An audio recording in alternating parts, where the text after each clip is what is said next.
Hi everyone, welcome back to Novel iDeea. My name is Dia. What you're about to see is my wrap up, basically, for April. I tried a new thing and I did little clips as I finished the books, so hopefully this goes well. We'll see you on the other side. Hi everyone. I thought that I might try to do the end of the month wrap up a little bit differently. And so you are getting me fresh from finishing my book of poems by Mary Oliver. This is Devotions, and this was so beautiful. And she just has such a way of expressing her love and observations of the natural world around her, and it's really truly beautiful. I learned so much in the way that she crafts a sentence or a phrase, and I just really enjoyed this. I took a long time reading this, and I already want to open it and start to reread it again. So really great experience, and I am looking forward to, like I said, diving back in and doing it all over again. It was wonderful. Hey everyone.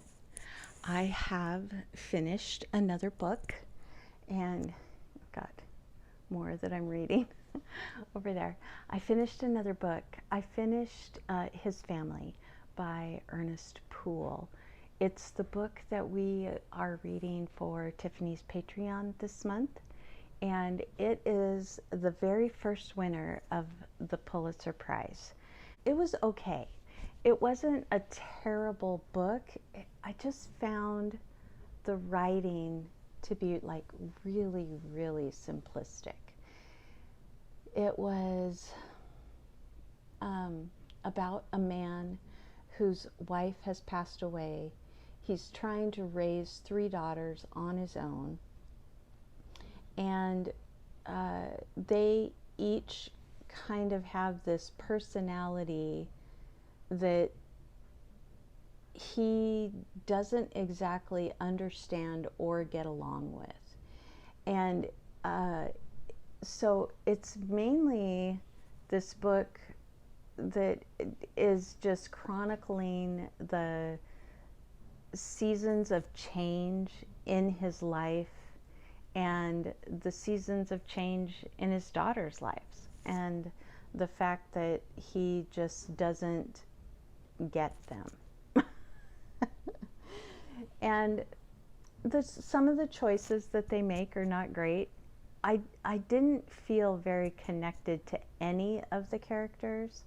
Probably the most connected to the husband of one of the daughters and the adopted son are probably the two that I felt most connected to, and then I think she was the youngest daughter is the other one. But they just don't feel very full and very fleshed out, and it's hard to connect with them as a result of that. I think that it was not badly written. It was just that it wasn't what I have come to expect from the Pulitzer Prize. And like I said, it was the first in that award. But yeah, I just wonder if there wasn't something else that year that could have better stood the test of time, I guess. But anyway, that's the next book that I finished, so I wanted to get on, and I'm trying to do this little clip thing. And so anyway, thank you for listening. I'll be back. Hey, I finished another one. So this is Honey. Poppy wanted to chime in, I guess. Can you hush? Hush, hush. No barks. This is Honeybees and Distant Thunder by Riku Onda. Poppy. So this is about 4 concert pianists who, some of them have been out of the performing and the what's the word, competition circuit. They're older and in the realm of musicians where there are so many prodigies and children that are coming on the scene that are amazing. There is a major competition that a couple of these older musicians have decided to enter. And it's just basically about not just the competition, but about these 4 pianists who live and breathe music and don't turn into competitors with one another. Stand on my tippy toes so you can see me.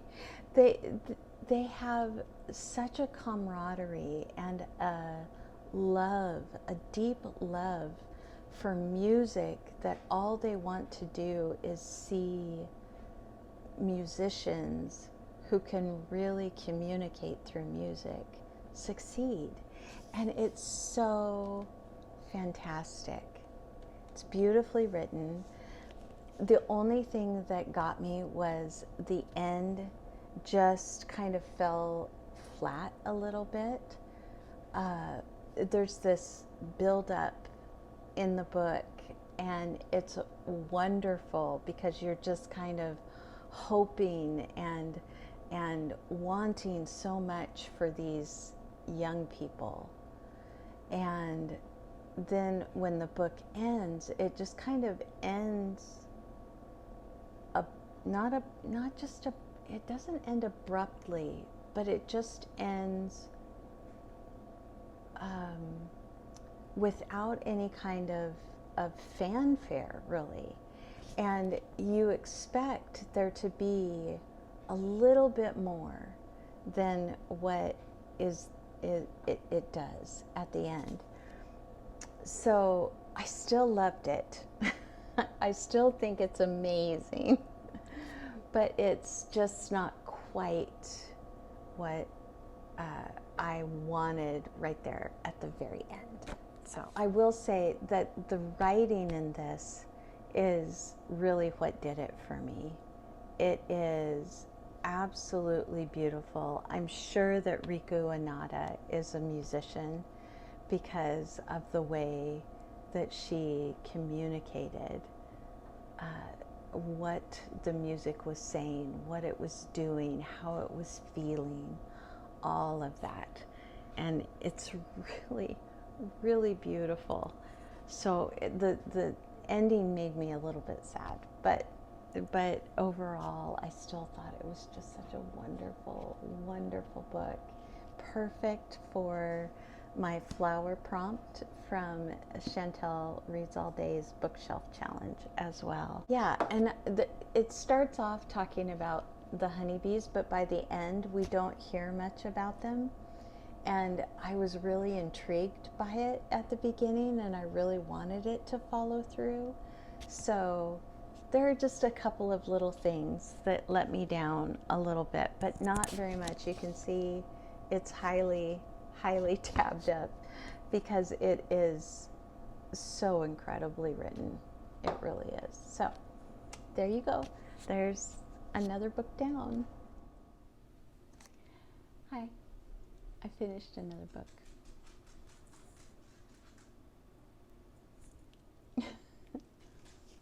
Poppy doesn't like me talking to other people. So, all right, I finished Hunchback of Notre Dame. You guys, this was so good.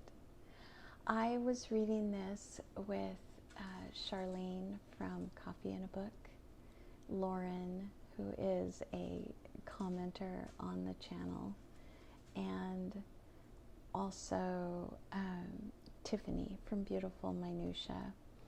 And it was a reread for me, but I remembered absolutely nothing about this book. I knew that it was about Notre Dame. I knew there was a hunchback. I remembered his name. I don't think I remembered anything else.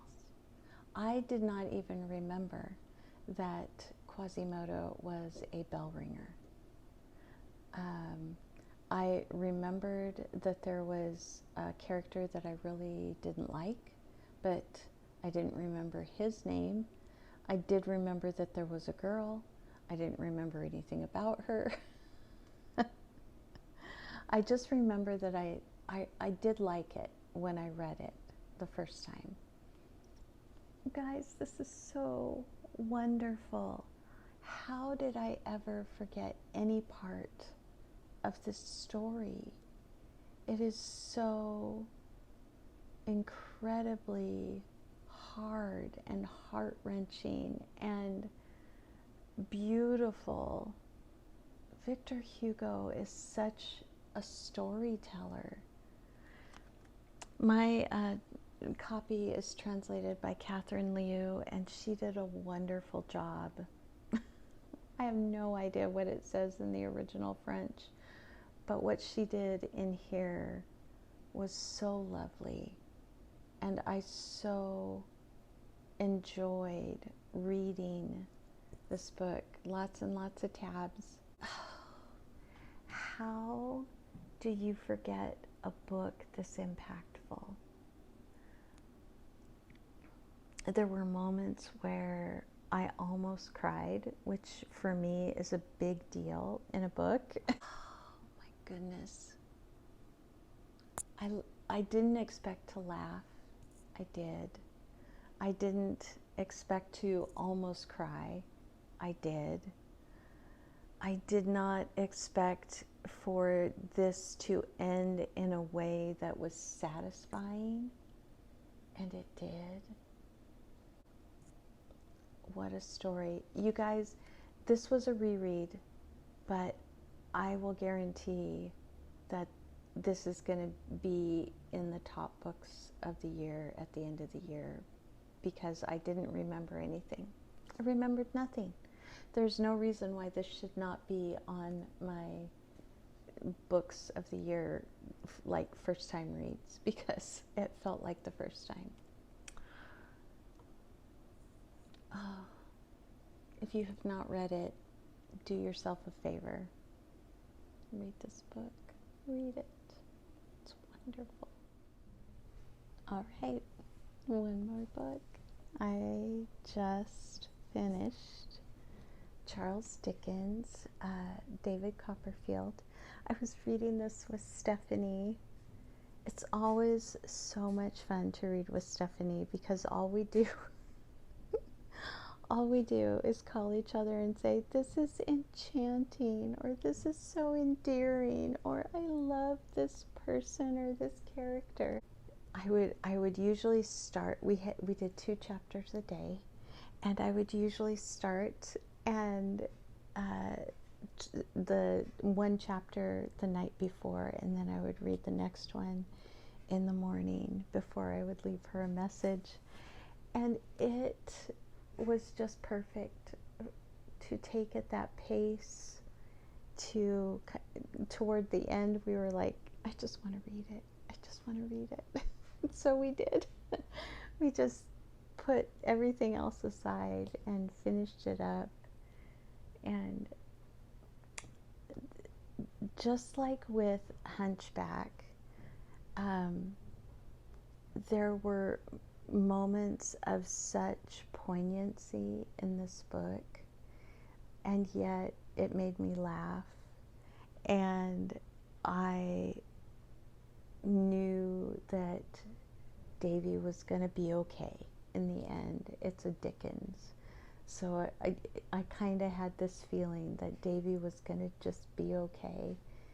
But several times, both Stephanie and I said, however much joy can come into this little boy's life, even as an adult, he deserves every moment of joy that he gets because of everything this boy goes through.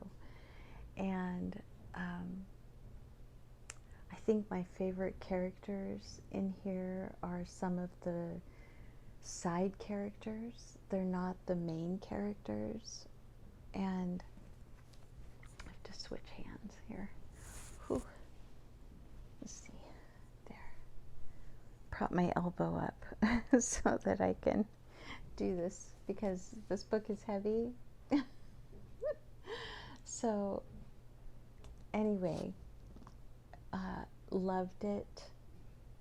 This is my second reread of it, or this is my second read of it, so my first reread. And it was wonderful. It was absolutely wonderful. Yeah, typical Dickens. Orphan, hardship, overcoming, really great villains, and very, very endearing, upright, steadfast characters that you love, that you just love. So, such a good book. Yeah, so I have one more that I'm still reading. We'll see if I get through it before I need to wrap up the month. So, here we go. Okay, so there you have it. Those were the books that I read right at the end of April, and I really had a wonderful, wonderful end to the month, and I just, it was just such a good experience right there at the end. Really ended on a high note. I'd love to know if you have read any of these books and what you thought about them. So let me know down in the comments, and what maybe your favorite book that you read in April was. Thanks everyone for joining me, and I will see you in another video again very soon.